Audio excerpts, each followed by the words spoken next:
윤석열 대통령이 직접 발표했던 대왕고래 프로젝트, 동해 유전을 개발하겠다는 사업을 정부가 실패라고 인정했습니다. 파봤더니 경제성이 없었다는 건데 대왕고래에선 더 이상의 시추도 안 할 방침이라고 했습니다. 석유량이 삼성전자 시총의 5배라는 정부 발표에 대해서도 사과했습니다. 박소연 기자입니다. 이른바 대왕고래 프로젝트란 이름이 붙여진 동해 심해 가스전 개발 사업. 최대 140억 배럴에 달하는 석유와 가스가 매장되어 있을 가능성이 매우 높다는 결과가 나왔고, 정부는 가장 유망했던 6-1 광고에서 지난 42일 동안 벌인 1차 탐사 시추 결과 사실상 경제성이 낮다고 판단했습니다. 결정적인 탄화수소 가스 포화도가 충분하지 않았다는 겁니다. 석유와 가스가 있을 수 있는 탄화수소 저류층과 이를 덮고 있는 덧개암을 확인했지만 가스의 규모가 유의미한 수준이 아니었다고 밝혔습니다. 이 탄화수소 존재 여부는 대왕고래 프로젝트 발표 때부터 위험 요인으로 지적되어 온 부분입니다. Remember, there's no hydrocarbon accumulation out there so far, and several wells already drilled, so it's very uncertain. 대왕고래는 실패했지만 정부는 이번 시추 결과를 남은 유망구조 6곳에 대한 5차 보정에 활용한다는 계획입니다. 하지만 전문가들은 추가 시추 사업이 사실상 동력을 잃을 거라고 말합니다. 돈이 되는 그 가스가 거기 채워져야만 탐사해서 그걸 생산을 하게 되는데 그 비어있는 저류층이 되는 거거든요. 경제적 가치가 없는 거예요. 남은 유망구조에서 경제성이 확인되더라도 비용 대비 이익이 얼마나 날지 보여주는 채산성도 확보해야 합니다. 산업부 고위 관계자는 또 지난해 발표 당시 묻힌 석유량을 삼성전자 시총 5배에 비유한 데 대해선 정무적 영향이 개입됐다며 죄송하다고 설명했습니다. 전 석유공사 고위 임원은 이 같은 정부 발표에 단순한 탐사 시추 실패가 아니라 황당한 일이 벌어진 것에 대해 관련자 책임을 반드시 물어야 한다고 비판했습니다. 1,000억 원이 투입된 동해 가스전 탐사 대왕고래 프로젝트는 경제성이 없다는 1차 시추 결과가 나왔습니다. 이에 대해 야당은 윤석열 정부가 지지율을 노리고 대국민 사기극을 벌였다고 비판했습니다. 지난해 6월 3일 오전 윤석열 대통령은 예고에 없던 국정 브리핑을 자초했습니다.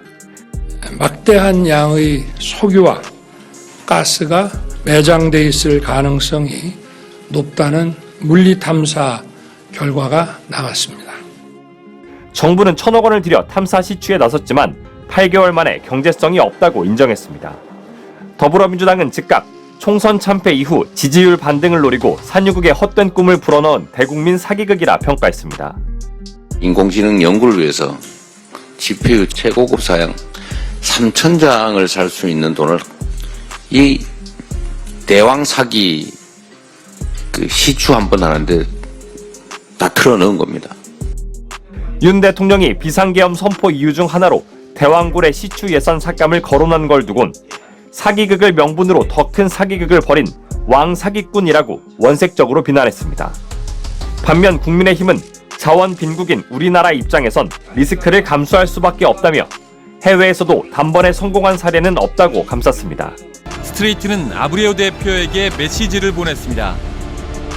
아브레오 대표는 질문이 매우 타당하다며 곧 답을 주겠다고 회신을 했습니다. 하지만 그 이후 연락이 끊겼습니다. 그래서 스트레이트는 직접 미국 텍사스주 휴스턴으로 찾아갔습니다.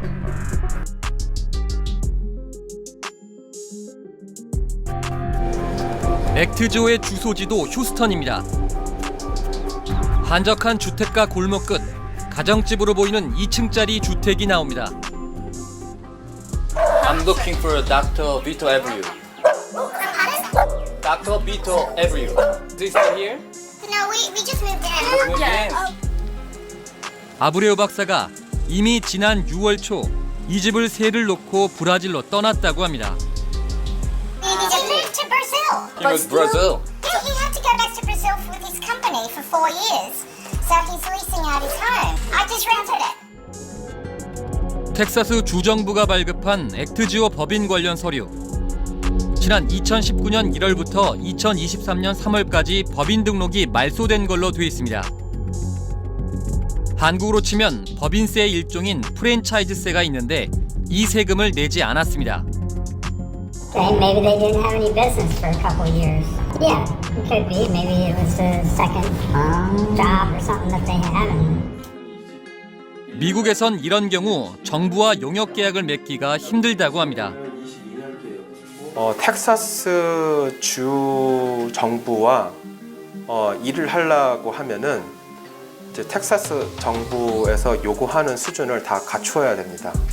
결핍 사유가 될 수가 있죠. 만약에 이 기간 지금 몰수당했던 기간에 입찰을 들어갔으면은 당연히 입찰을 따기에는 뭐 너무나도 어려웠을 거라고 생각이 듭니다.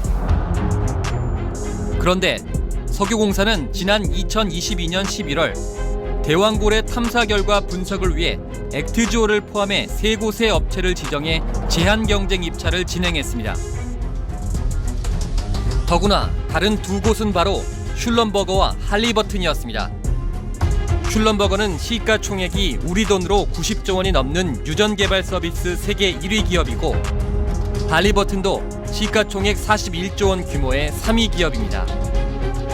업계 1위와 3위 기업 대신 세금 체납 이력이 있는 작은 기업 액트주오를 선택해 129만 달러 규모의 용역 계약을 체결한 겁니다.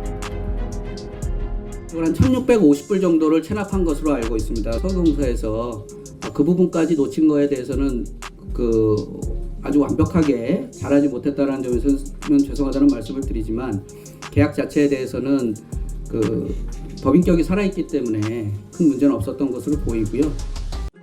I guess the concern is that maybe the current government went for the cheapest because we like to save money, but then you are trading with the quality of the work. I guess this is the concern. 마침 휴스턴 지질학회 주최로 석유업계와 학계 전문가 수십 명이 모인 토론회가 열리고 있었습니다. 이곳에서 아브레우 박사에 대해 물었습니다. I don't know. Personally, I don't know the name. I'm not very familiar with them. 10여 명에게 물었지만 아브레우 대표나 액트주오를 아는 사람을 찾지 못했습니다.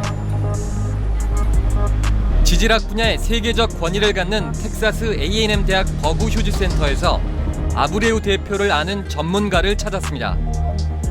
So yes, he is a well-known and well-respected expert in the field. That being said, there are many other experts in the world in terms of sequence stratigraphy. 다만 아브레우 박사가 최고 권위자인지에 대해선 의문을 나타냈습니다.